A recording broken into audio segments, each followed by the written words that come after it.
Welcome to the My Money Circle podcast. I'm Rebecca Marfe. I'm Anthony Matthews. Let's get into today's podcast. Welcome to today's episode. Thank you, Rebecca.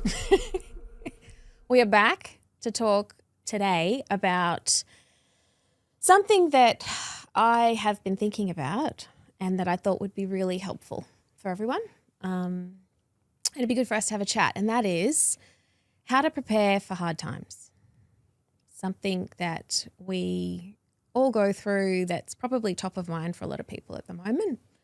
Some people might already be in hard times. Some people might be coming up to hard times, or they might just be being very prepared, which would be a terrific thing. So we want to talk today a little bit about, we're going to cover a few different things, but we want to talk about and ultimately help people feel ready, I guess. There's a lot of chatter in the media, particularly now, and I'm sure whenever someone's listening to this, there'll be periods where this kind of media cycle resurfaces. But right now there is, in the current state, a lot of uncertainty, but there's a lot of noise. There's a lot of talk about, the storm itself, high interest rates, property prices, tax reform,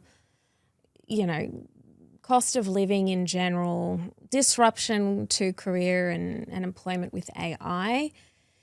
There's a lot of talk about the storm itself, what's going on, a lot of headlines, but there's not a lot of conversation yet about, so what do we do about it?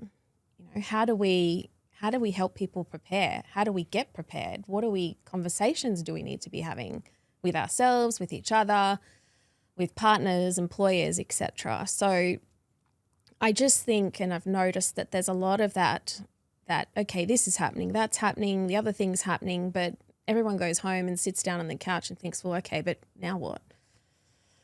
So the purpose of this episode is really just to go through some of what we think is going to be helpful for the person sitting on the couch thinking, well, now what? So that's what we're going to do together. I think the best place to start, though, is why we avoid money conversations with each other. Now, I've got some thoughts. Love to hear your thoughts on why we avoid money conversations. But the first thing I'll say is that avoidance is not necessarily like a lazy thing.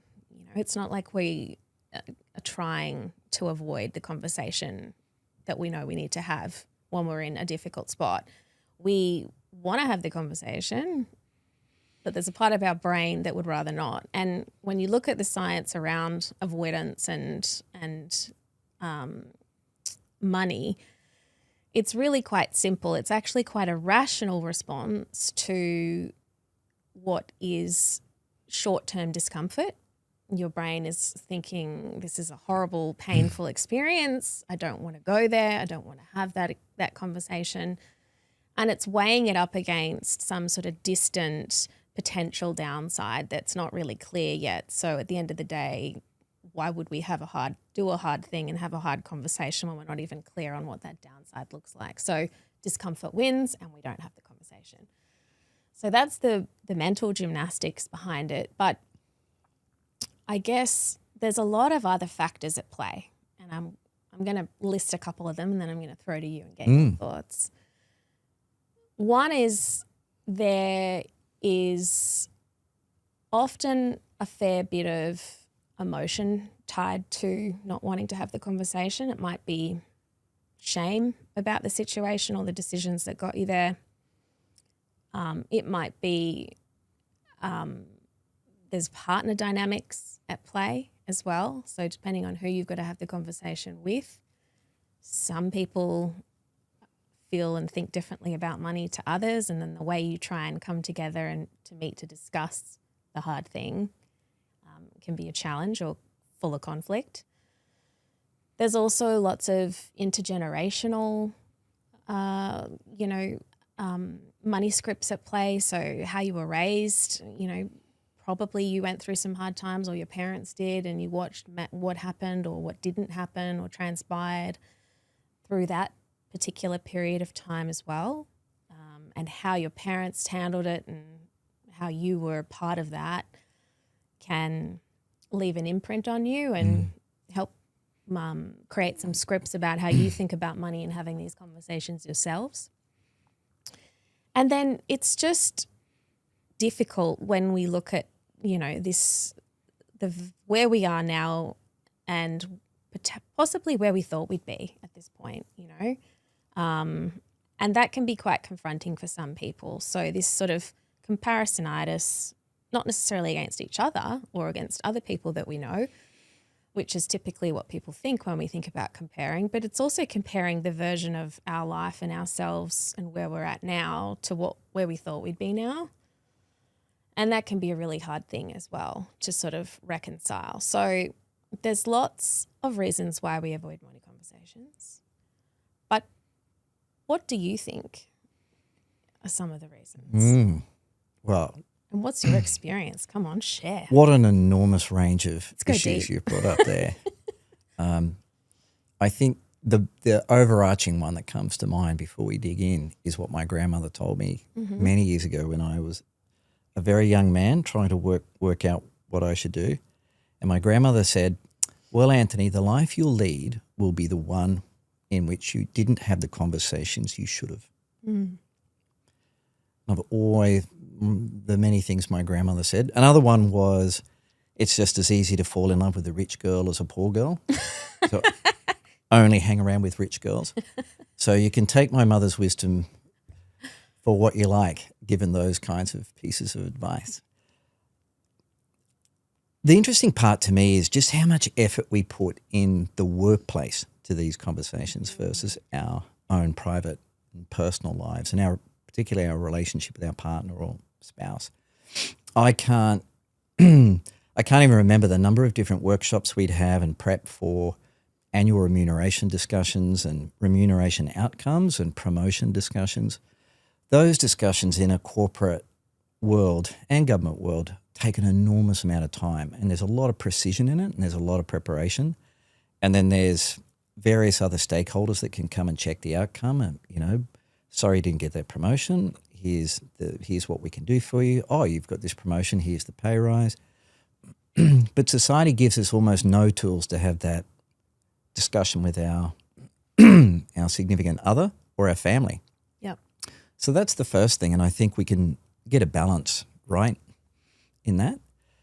The second one is in terms of our and I think the corporate world does a great job of compartmentalizing the difficulty of these conversations because in life, as you know, without oversimplifying, there's your intellectual kind of mode and how you think and rationalize about things, and then there's the emotional churn and the emotional reactions you have.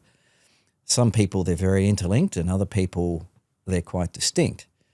I remember back in banking, we wanted people, and I imagine MI6 or a spy agency would definitely want people that can operate rationally in a very dynamic, complex environment and experience emotions but not be overwhelmed by them. So what corporations and institutions do is really kind of get at that, look, this is a rational discussion, exactly what you're saying. This is a rational discussion about money and planning. But the important bit in the workplace emotions, we try and keep them relatively. But in your private life, that's what's going on. And as I said, we don't really give people a lot of tools there because avoidance is just, again, there's the easy things you can do in life and the hard things, and they're always different. Yeah. And the easy thing to do in a relationship, particularly when it comes to money, is just to avoid the conversation because if we go and grab the nettle there, it may lead to a fight and it may lead to harsh words and it also may lead to a conversation about things you don't really want to hear. Like, wow, we're really cooked this year. Like we are going through our savings. What do we do? And then a spouse might feel, well, hang on, am I under pressure to make more money or how do we make more money? And then it's like, what was that Hemingway quote? Remember how did your family go bankrupt? Well, slowly at first and then suddenly. Yeah. So that's why I think people don't want to look into the abyss.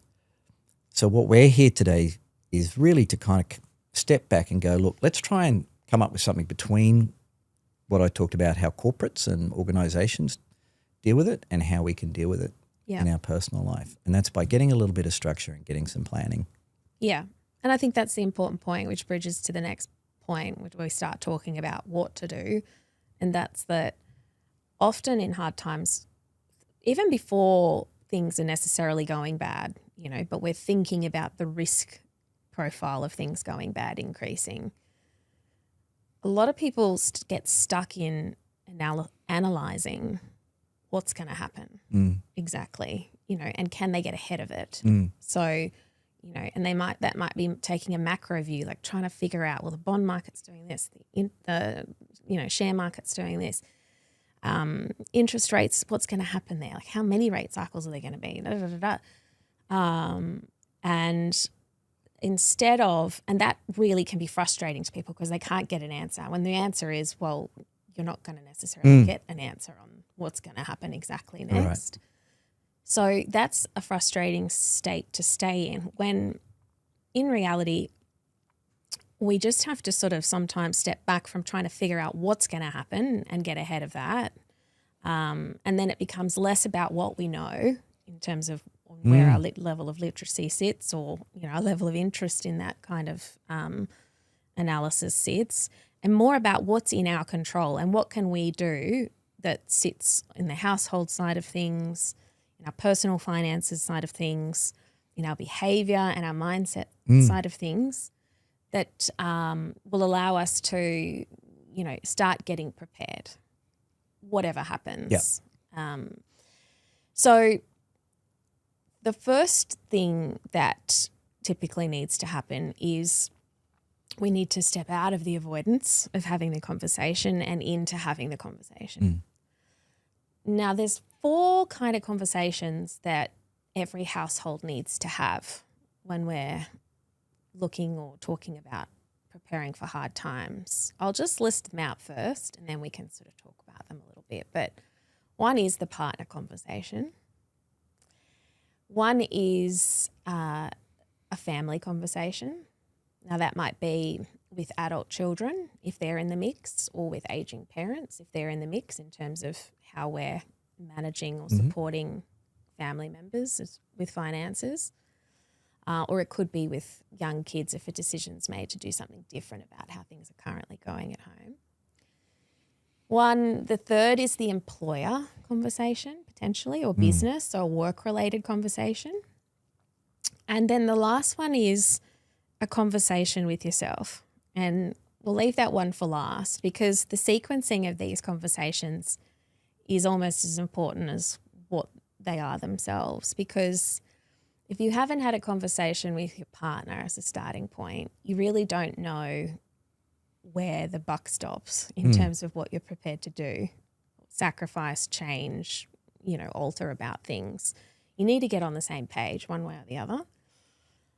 You can't really have an employer conversation or a business work-related conversation if you haven't had a partner or a family conversation, because if you don't know what your household needs looking ahead, then you don't know what to change or ask for or do differently there. And then finally, you know, you can't really have an honest conversation with yourself until you've had all those other conversations and you see the landscape for what it is. So there's lots to unpack in how, you know, having each of those types of conversations. But what are your thoughts? We touched on it briefly, but let's just unpack the partner conversation. You know, where does someone start, in your opinion, on that? I think someone starts in all your worldly experience. Oh, yeah. Well, does it mean it's right though? There's no right or wrong. We're all learning. I know. So I think you're obviously in a relationship with somebody because of all the reasons you're in a relationship with them. Yeah. So you'd have to assume in that there's going to be a certain set of rules around how you communicate. Hopefully communicating about these things is part of that. But as we all know with relationships, they evolve over time, and the way that a partner is in good times may be very different to that partner in difficult times. Yeah. So everyone can have a lovely chat over an Aperol Spritz about, the financial future of the family. But then when you go through 5 rate hikes, diesel goes to $3 a litre, your company's starting to make noises about restructuring, those conversations then move from almost the abstract to the theoretical to the possible and then probable. Yeah. So you need to realise it's not a one and go. I think you need to have a dynamic conversation that happens as things occur, and that's as things get better and as things get worse, because we all know when things get better, the default setting becomes, well, why don't we buy a little bit better car? Why don't we look at a different investment? Why don't we spend a little bit more? But when times get tough, it's like, well, no more shoes, no more all of those lovely discretionary spending items. So that's probably one, that it's got to be dynamic. And number 2, the time that you need to have the chat is when you need to have the chat. And it's so easy to put off.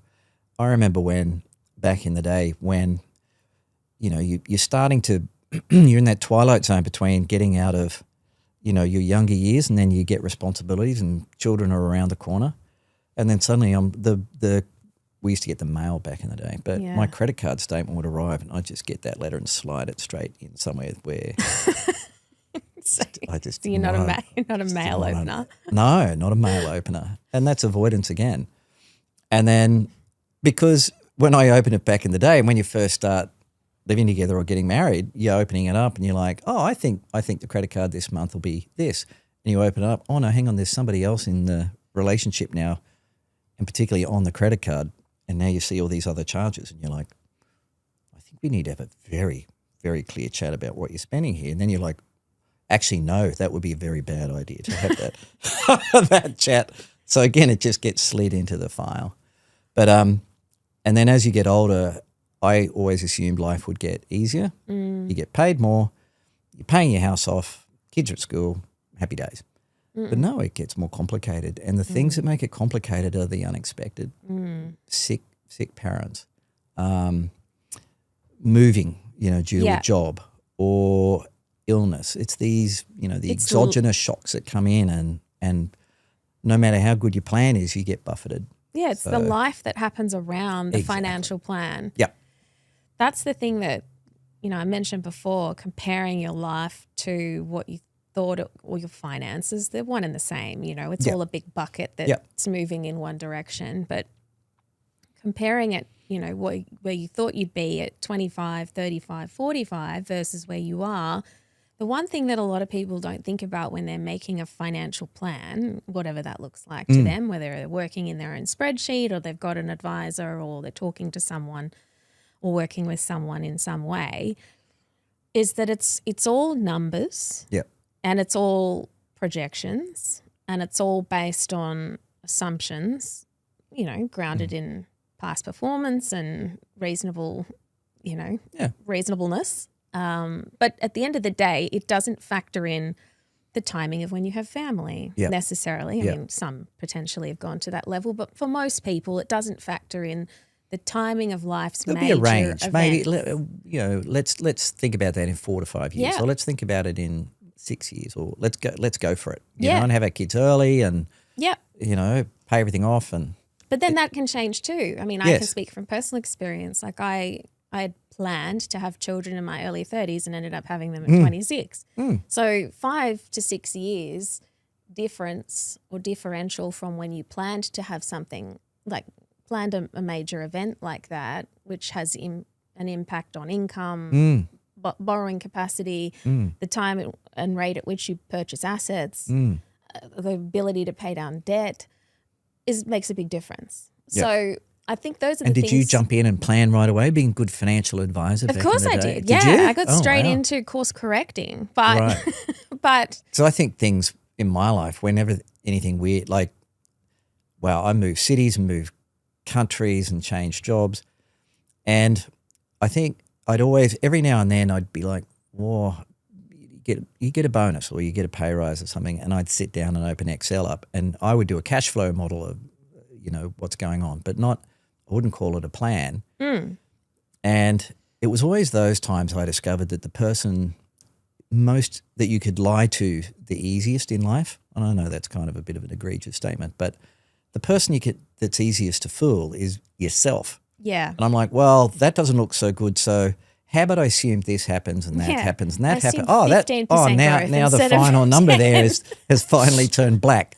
Okay, well, I'll open that up in a year. Yeah. So, but at least there's a little bit of self-awareness that you are fibbing to yourself, and in the back of your mind, you're like, I do need to address those things. Yeah. So be it spending, saving, whatever it is that's not making your personal goals kind of achievable.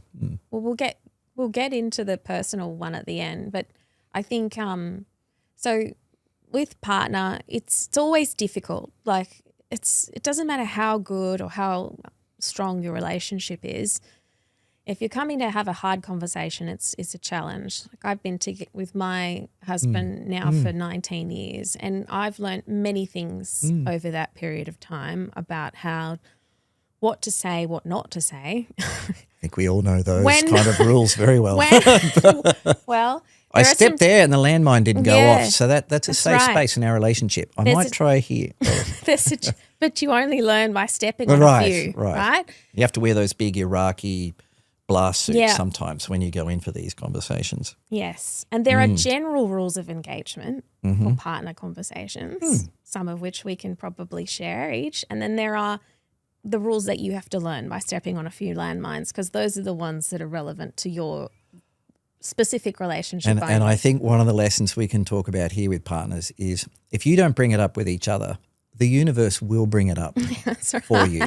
It is going to happen. It's going to be more uncomfortable. So get in front of it. And I don't know the number of times I've told people, like, no matter how anxious you are about something, the anxiety is not going to fix it.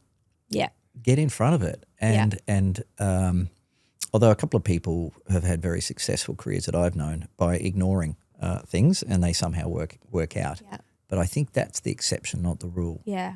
So I would there's all sorts of great books about this from, Ryan Holiday and all of those kind of folks about when there's an obstacle, and it might be in your relationship, but when there's an obstacle, that is the thing to work on, not to be avoided. Yeah. Yep. And the last piece of advice I think is, the timing. You talked about it being like a dynamic conversation. I think that's really good point, because it's not a hard conversation once and it's done, or it's not even that it's hard necessarily. It's just the whole thing is dynamic and shifting. And we talk in coaching and particularly in my money circle about money seasons. So there are good seasons, there are bridge seasons, there are hard seasons. We talk about it in terms of just like the weather. And is that like a credit score, or is that? No. Talk a little bit about how that works. I mean, the concept is that your financial life, just like the rest of your life, is evolving. It's constantly shifting and moving and changing, and some of that's to do with external factors, the markets, the economy in general, what other people who are in your household or orbit are doing with their money and how that affects you. Well, that would be a whole episode by itself, wouldn't it? The influence of social media and what other people. Yeah. And then there's what's happening, to you or within you, what's on your side of the fence. So that's how you spend, what you earn, how you behave with money, and then your mindset. The risks you take with that money. The risks, your risk profile. Yep. So it's a shifting and evolving thing. So it's cyclical, if you like, just like the seasons are. We've got winter, spring, summer and autumn. And some seasons, just like with the weather seasons, are for bunkering down or hunkering down. It's cold, animals go to hibernate. Everything's got people need to I think some people are going to be, not only in winter, they're going to be digging into their bunkers and, going underground because they're so worried about how things look. That's right. People, it's a time for battening the hatches, and preparing. Autumn is a season for preparing for that winter season. It's also about noticing what's changing, just like what's changing with the weather. Yep. And understand. So autumn and spring are the more dynamic. They're your they're your transitionary seasons, if you like. Yep. So if we think about the periods of life where finances are tough, stretched, tight, difficult, that's a winter season. Yep. If you think about periods where we're earning well, spending within our means, we've got good surplus, we're investing in assets, we're buying, we don't feel stretched from a cost of living point of view. That's what we call a summer season. We're in a frame of mind where we're comfortable and we can optimize and grow. And then in our bridge seasons, those are typically, where we sit when we're moving between those two extremes. Right. But that's a really important mindset that we carry through coaching, because otherwise a lot of people fall into this trap of thinking that your financial life and money and wealth accumulation is just a linear progression that goes in one direction, and that is up and to the right. Yep. And the reality is that that's just not how life unfolds. And there's actually nothing wrong with that. And we have, good and bad seasons come to an end, but they always come back again too. So when you have that mindset, it changes the way that you approach hard times as well as good times. But I think, coming back to these conversations, I think so the partner conversation is really key. And once you've kind of had that, with the goal being just to get on the same page with a way forward that is mutually agreeable. Everyone's come to the party and said, okay, we accept what this looks like. There's no blame involved. If whether there actually is or not is kind of irrelevant. We don't want to. In order to move forward, we need to move forward, and then then we can move on to, okay, as a household, what's the next level of conversations that we need to have? So, and that's where this conversation with family. So a lot of people, especially in their 40s, or 50s, have got adult children or teenage children.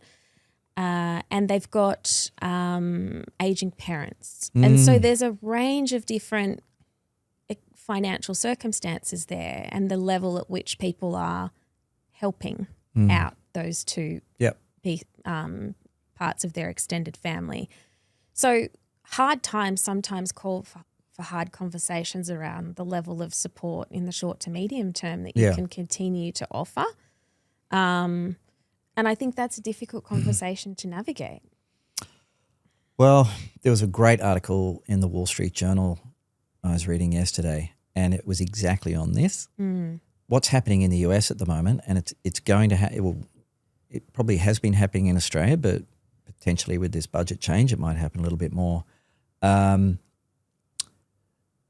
noticing a big increase in wider family units helping kids and relatives. So these would be nieces and nephews, as well as, direct children, all getting a deposit together or buying a house. And there's an increase in collectively trying to pay it off as a family unit. Because now banker mum and dad in the US also can't, because they've got cost of living issues. They're also still paying a big mortgage themselves. We've still got potentially mum and dad, so they're in a sandwich generation, but their kids now are going, how do I buy a house? So they're noticing it's now uncles and wider family units are coming in. And the article was basically saying that's a rational kind of outcome to what's going on in society with expensive housing. But it's bringing up all these new issues, which is, people are going to have a conversation about money with a wider group of people and how challenging that is. Yep. And do you want your wider relatives kind of saying, oh, how's your job going? Because I've chipped in money for your kids' houses. It's so complex. And I really, and I know we'll be doing another episode on this, but the situation we've handed people under 30 now to try and get going in life is so much more complicated than what we had. And I think one of the takeaways we want to cover today is just, okay, let's accept that, but what do we do? And I just know with some of my colleagues, once you get up into that elite area and, you know, the wealthy, there's heaps of advice in lawyers, accounting, you know, there'll be people will already have structures getting ready for the proposed budget changes or whatever if interest rates go up or energy stays high. But the middle classes and other folks, like normal folks in Australia, the solution there is to prepare. Yeah. You get advice, you know, here, but you've just got to prepare here. And preparation is planning and preparation is communication. Yeah. And we know that's complex, so yes, on both fronts, but absolutely necessary. Otherwise, as we said before, the universe will deliver impacts to you. So you have to get ready. You can't avoid it. Yes. And I think it's probably a different conversation if there were plans to support in the near future, elderly parents or adult children, whether that means, you know, all the way from giving them some extra help from a cash point of view or from a cost of living point of view, all the way through to, you know, like multi-generational living decisions versus people who are already committed to those arrangements with family. So I would say that, you know, in terms of having conversations around that, once you've talked about what the situation looks like as a household, as a couple, or if you're not a couple, you know, as an individual, what is my capacity? What's the revised capacity here? And what is the risk profile of the difficulty that I'm likely to enter in the next 6 to 12 months? And then how does that change my capacity again? And I think being honest and open with those groups of people and saying, this is the situation. I want to do this for you or with you to help you, but we need to come to potentially a plan B or a plan C. Plan A is not off the table, but we need to have some options here that might look a little different to what we'd planned 6, 12 months ago or talked about our entire life, depending on what's happening. So I think that's a good conversation to have. And then off the back of that, the goal being that you understand what you need and what the risks are for your own situation. And then, of course, there's the potential for an employer conversation, you know, or a business conversation, or for that conversation to happen to you, not even necessarily exactly, as we've been saying, brought up by you. So what's your tips for people sitting there thinking about that conversation? The employer conversation? Yeah. Well, that's fodder for another whole conference, you know, for we multiple need some hot days, tips isn't it? now, I guess quickly, the employer to me conversation or the employer to your partner or is you certainly don't want to go in and be blindsided. Like we've all heard these stories about people being laid off via email in the US and the tech sector at the moment. And we have to be realistic about it, that this is what's happening. And it doesn't really matter why it's happening. People are debating, is it AI? Have these companies overhired? It's happening. Australia's a little bit insulated just because of the complexity of our economy versus some of the other economies that we kind of look at and go, oh, can we extrapolate that to here? I'm pretty optimistic. We won't see anywhere near that kind of upheaval. Yep. But I think you need to go in, and this is an issue that comes out of coaching and people I've spoken to, where one of the easy solutions is to sit with your spouse and go, why don't you try and look for a job that pays more? Or why don't I look for a job that pays more? And that's often not a great solution because people are like, it's a mixture of avoidance as well. Like, well, if we look at our plans here, if we just made 10% more money, we'd be covering all our costs and we'd have a little bit to put away. So why don't we try and get a better job? But if you embrace it and you prepare and have a bit of a plan and talk to your boss or talk to whoever is a bit of a decision maker, knowing your value, knowing what you can contribute without being emotional, as we said, they're two different things. I would think most employers would be horrified if somebody resigned. They don't want you to go. And if there's a conversation to be had about trying to, at the end of the year or whatever the cycle is, to try and pay you that little bit more that would make a material difference, have it. Don't just hide it from your employer and go, well, if they're not paying me what I'm worth, I'm going to go. It's also, it's such an easy thing to think, and you get a bit cranky about maybe how your job's gone or something. Oh, well, I'll just go.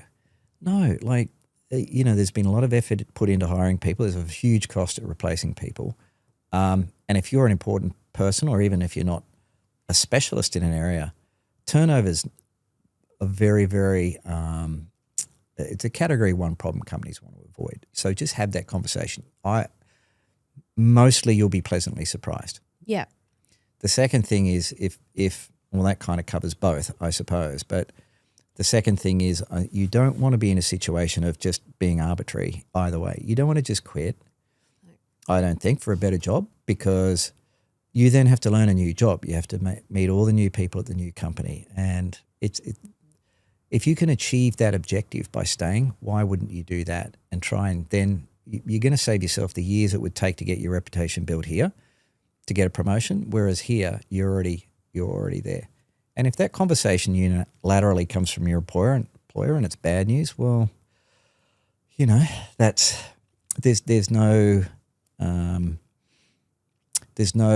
nothing you can do to mitigate that potentially, apart from being a great employee.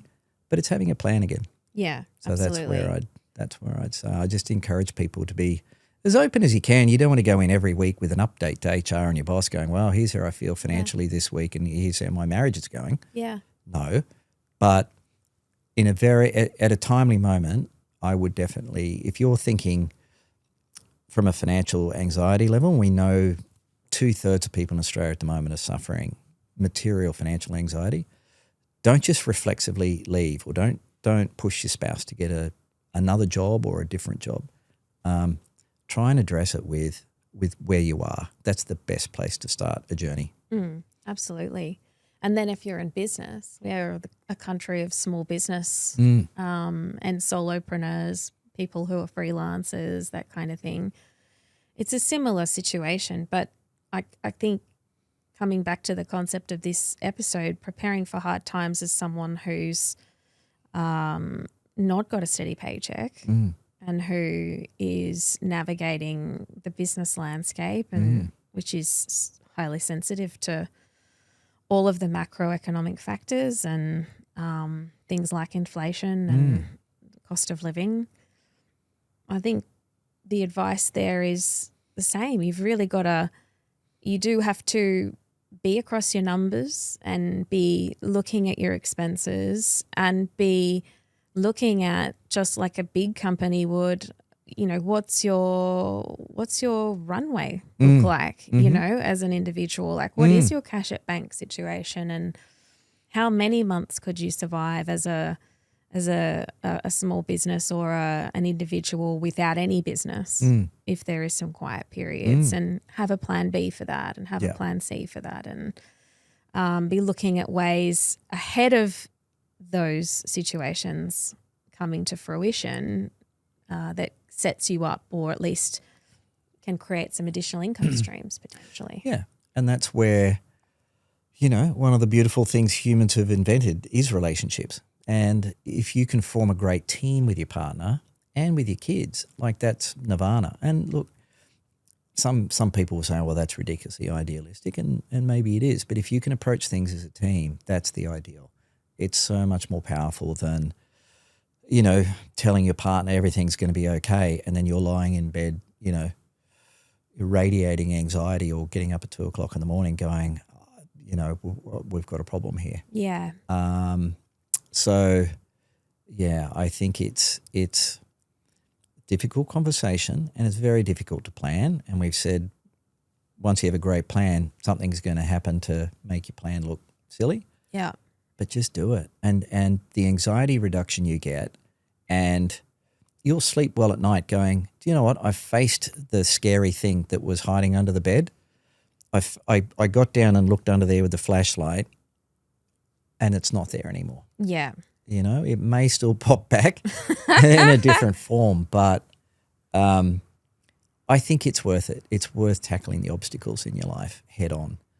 And I do it too. I procrastinate, but a deadline will happen. And once you solve it, you're like, why didn't I just do that right back at the start? Why did I worry about it so much? Yeah. And then the final conversation, I think, is the conversation you've got to have with yourself through all of this. You made a really good point, but just before we throw back to yours, I think one thing that's really powerful, and you don't know how powerful it is until you sit down and start thinking about it, but is that when things are tough and things aren't financially going as well as what you'd hope they would, or and that you're uncertain for how long that might persist, I think it is important to step into a mindset of gratefulness, because we often have a lot of things to be grateful for. And when things are going well financially, we tend to just default into thinking about our life in terms of all the wonderful things money is providing for us. So the dinners, the clothes, the holidays, the good times that this tool, money, provides us. That's not a bad thing either necessarily. It's just more that we do shift our thinking into, oh, life's great, because it's going well, funded by the good times that our financial success is bringing. Yeah. But in the absence of that, when things are not going so well, it's very easy to get lost in terms of, well, what have I got? What is the point of all this? What am I getting up for? Like, this is just a really crap time. But the reality is we often have a lot to be thankful for, whether it's kids, spouse, partner, parents, family, good friends and relationships, just simple times, not necessarily the flash holidays to Europe, but like, going camping or, just getting away, sitting around a fire. That's something we all love to do in Brisbane. I think that's something that I've thought about a lot over the last 12 months, and I do know that it helps. And so I just encourage everyone to kind of think through that and be like, well, this might not be the part of my life that's firing right now. Yeah. But there's a lot still firing that I'm not giving enough weight to. But the point that you made that I just want you to finish on with these conversations was, it's really easy to lie to ourselves sometimes. So how do you catch yourself out? Well, look, I think it's kind of circuitry, isn't it? And I love your point about grateful. I think that's such an important part of it. And you can simplify your life all the way down to I know people that have gone through profoundly difficult times, and they've been very wealthy, go through profoundly difficult times, and then you talk to them again, and it's always the same things. I didn't know we could survive on so little, but I wasn't profoundly sad when we kind of hit rock bottom, because it was like, oh, we can build again. We might need to sell the house. Yeah. They sold the house, and they're like, it's actually quite, I'm not saying rush towards oblivion or anything, but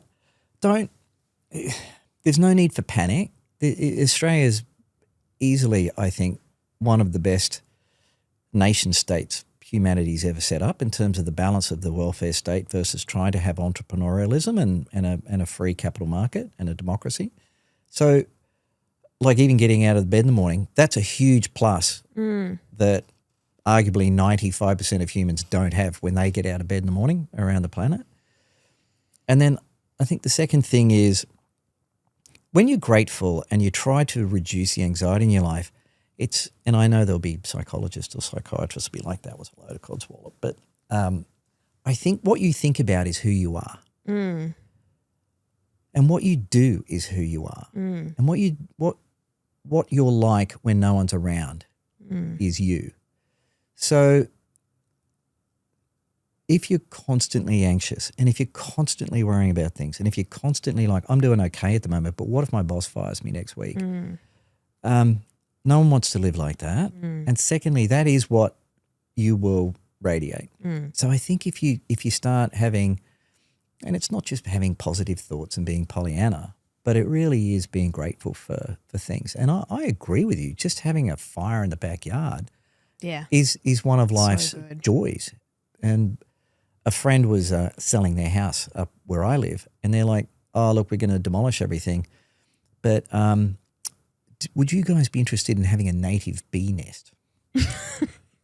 Now, well, why, yes, I would. My wife's a vet, so she's like, of course, native bees. Like, what we do with anyway, this little beehive has been a source of joy for me for the last. Of course it has. I don't know why. I just get home and then I look at the native bees and they're all coming and going. What are they all thinking about? I don't know. But again, it's like, well, no one's in there telling them what to do. They're all just automatically cooperating. They don't have a mortgage. They're not fighting with each other. Maybe they are fighting with each other, but they all work towards a common goal. Communal living. I love it. I love it. There's no ethics and there's no HR, nothing. Yeah. So I guess that's a long-winded way of saying just when it seems darkest, as you said before, the sun will come up. Yeah.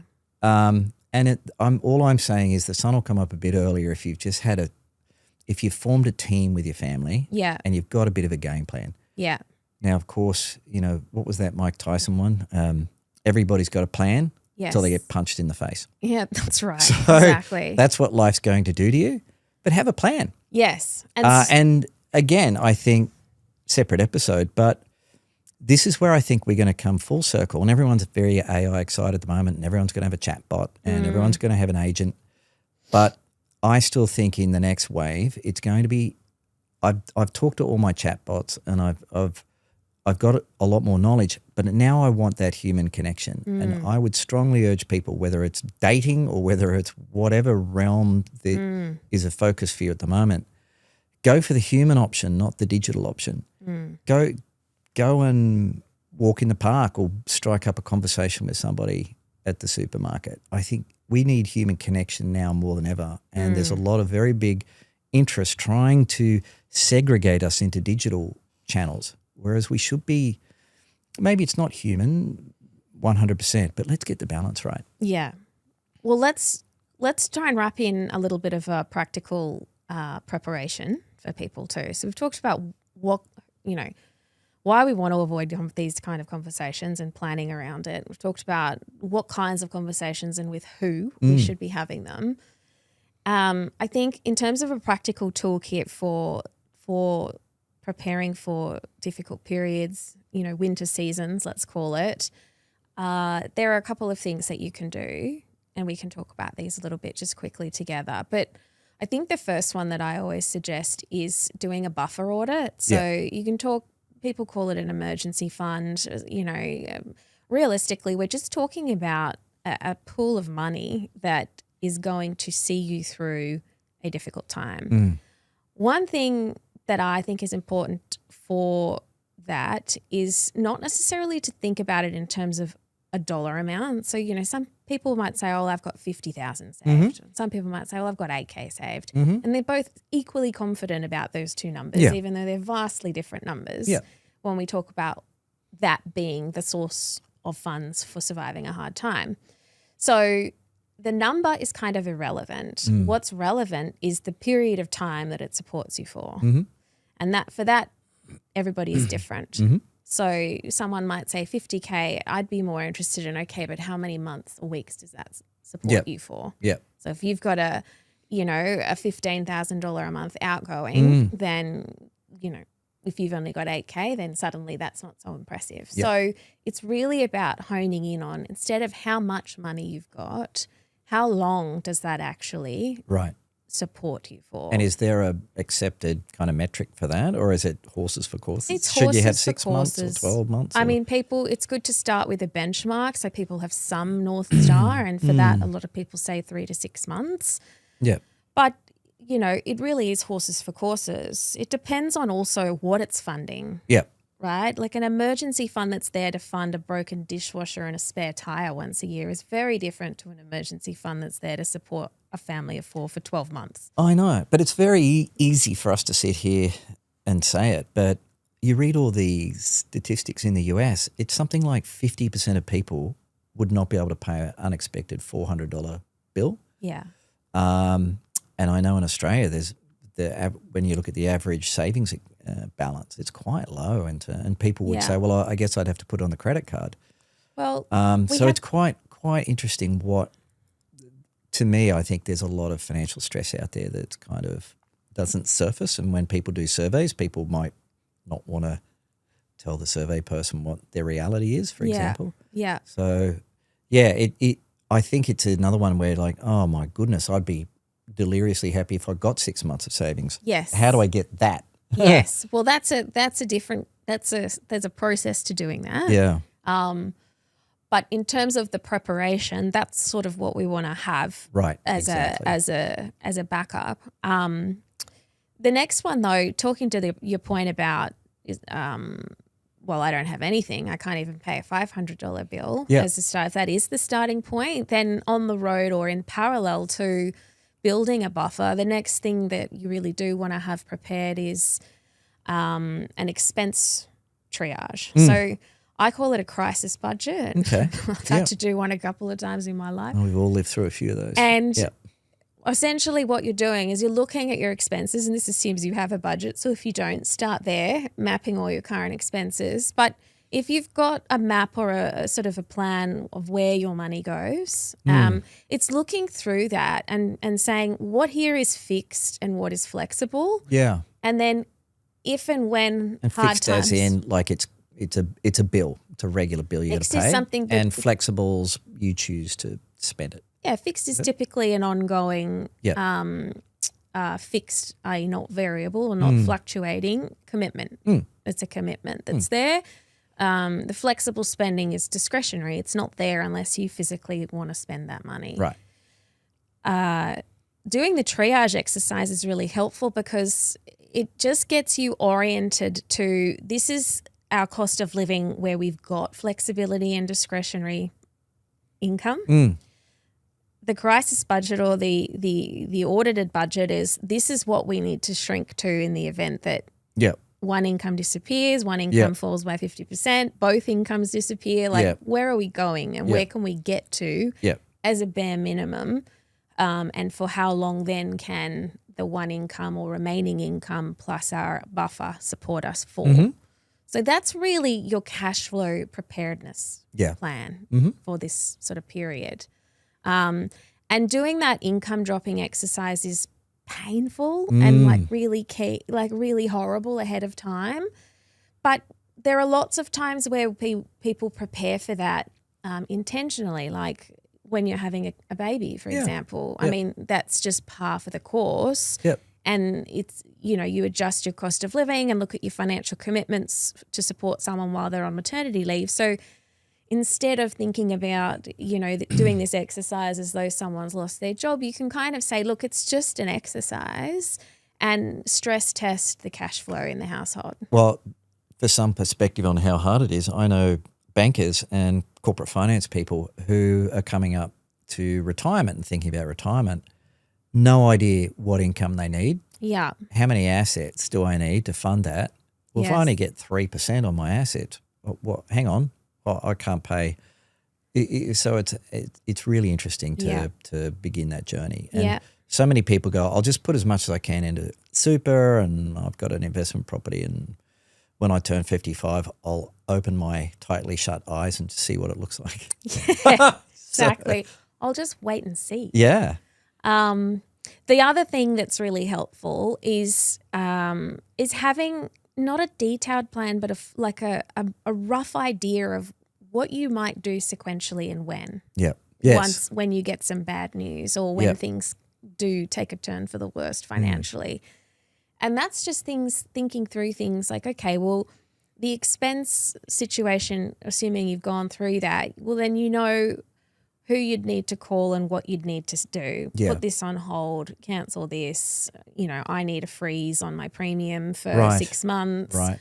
Make a little list of like your sort of immediate to-dos. And then We go into war mode. that's right. Yeah, You're battling the battle mode. hatches. Yeah. And then what would I do at the end of month 1 or month 3 or month 6 if income hasn't gone back to where it was?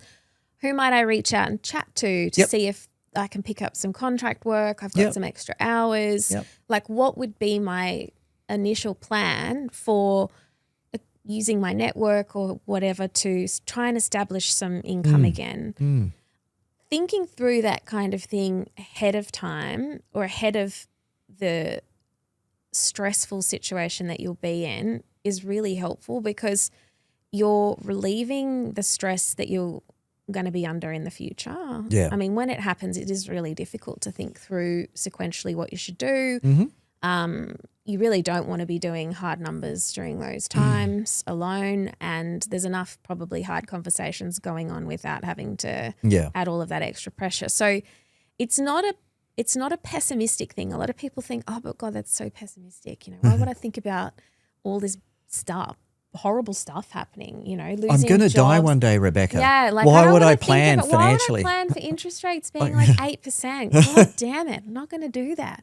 Why would I plan for, an agent taking my job? Why would I plan for my partner leaving me? Why would I plan?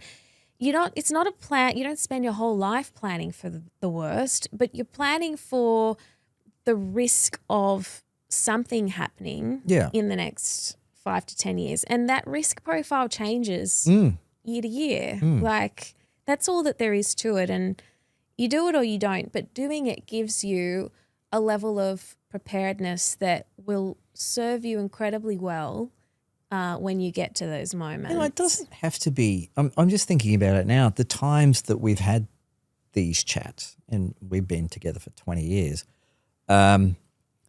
it doesn't need to be like sitting down like this. Oh, Rebecca, tell me about your forthcoming expenses in the year 2027. It can be. What have we got coming up? It can be just literally just scratching it down on a piece of paper and putting it in your filing cabinet. It doesn't. You don't need to hit Excel together. Yeah. Pour a couple of big glasses of Chardonnay and go, okay, let's hit the spreadsheets. It's. I think that actually that came up. There was this really like a lot of people went through this popular financial creator content stuff about having a money date with your partner. Like I must have missed that one. My algorithm didn't show me that where one. you'd actually get to set aside a Friday night once a month and like go on a date, but it was to talk about money. Wow. And that must be a very strong relationship. And I get I'm it. very impressed with that. If you can do that. Carving out time. And I know a lot of people who've done that, and not personally, but in my orbit. And that's become a thing for them, and they're like highly effective communicators around money, and that works. But I think you're right. I think if you can, because it's dynamic and that feels more like a board meeting than a relationship, a conversation. I just didn't want people to think partner. that's what we're advocating. You sit down, first Tuesday of every month is our family board meeting. No. Yeah. We're just mapping, I'm talking about a series of tools and exercises that people can do. How they do it is a very different thing. Exactly. Some people want the board meeting style. Some people want the slide the piece of paper across the kitchen bench style. Other people want when your husband's mid chopping a banana tree down with a machete. Oh, by the way. Well, I did work with somebody many years ago who actually had a performance review with his wife. What? And they got married, and then he goes, well, here are the KPIs. He's joking. Though, anyway, right? we were all Hilarious. Astonished. Anyway, it didn't last long. I think there were 2 KPI he was being sessions. serious. And, yes. But he was one of the most organised, amazing people. He would have had, he'd go to the bar, and he was the kind of guy that could tell you who bought what drinks and what food 7 months ago. Oh, okay, right. And, yeah. Which is great. You want a friend like that who can run. You don't want to be married to that But guy. don't want to be married to him. I wouldn't. Because she didn't either. I don't think they had many. What was it called? Family Fun Finance Date? No, Money Date. Money Date. Yeah, but this was about performance. That's a different thing. Yeah, you can only imagine what the KPIs would be. I can't imagine. that you've got a 6% dust coverage on the floor at the moment. Let's try and get to 5. So timing is important. Now you can either learn about the preferential timing in between, from your partner, with their visceral response to your poor timing, or you can ask them what's their preference for how to have that conversation. If it's saying, say, look, we need to have a chat about this. When do you want to have a chat about it? Or you can just launch into it, like you said, but probably not, mid, hammer, nail in mouth, or just trying to go to bed at night and it's 11:01 and, oh, by the way, we're completely overdrawn. Well, but I know you laugh, but I think my wife and I have had conversations at 11 o'clock at night going to bed like that. And Good night. Why? Because everyone's busy. Yeah. Your wife's busy and then kids come along. There's no time left. And the idea that, hey, well, let's sit down and have a chat almost about anything. You're tired, right? So I do think one of the things I'd say is you do have to carve out time, but just carve it out informally. Yeah. Maybe you're driving somewhere in the car. You can have the money chat in the car on the way. That could be risky. Yeah, they would steer off the road. And I've had one of those before on Fraser Island with the tide going out and the last ferry, and we're losing petrol and we just lost a house. Wow, that's very, very graphic. Very dramatic. And the wind was coming in off the sea, blowing your hair. And you're like, oh, it was tough. wow. Yeah. Okay. So maybe if you're just Not that cruising kind of along the chat. highway, just don't do it in a 4-wheel drive on an incoming tide and the ferry's tooting because you're going to get left on the beach. Right. Yeah. Yeah. Okay. Well, that is a case study for not doing your timing correctly. Yeah. So timing is key, and I think we're pretty much close to wrapping this one up. But I would say that preparation is key. It's not pessimistic. It's optimistic, really. It's about just acknowledging that life's about seasons. Your financial life's about seasons. There's going to be some winter seasons thrown in there. So let's plan for them as best we can. Let's get on the same page with our partner, with our broader family, with ourselves. Yes. And let's just give our future selves the benefit of spending a bit of time on preparing our finances, and particularly the things that are in control, like income and expenses. Yeah. In a time where we're in a more spring sort of autumny season versus, the hatches have come down and it's all stress and systems go. So that's where I think we want to leave it with people, and also try and keep some humour about it. Because maybe gallows humour in some situations, but humour nevertheless.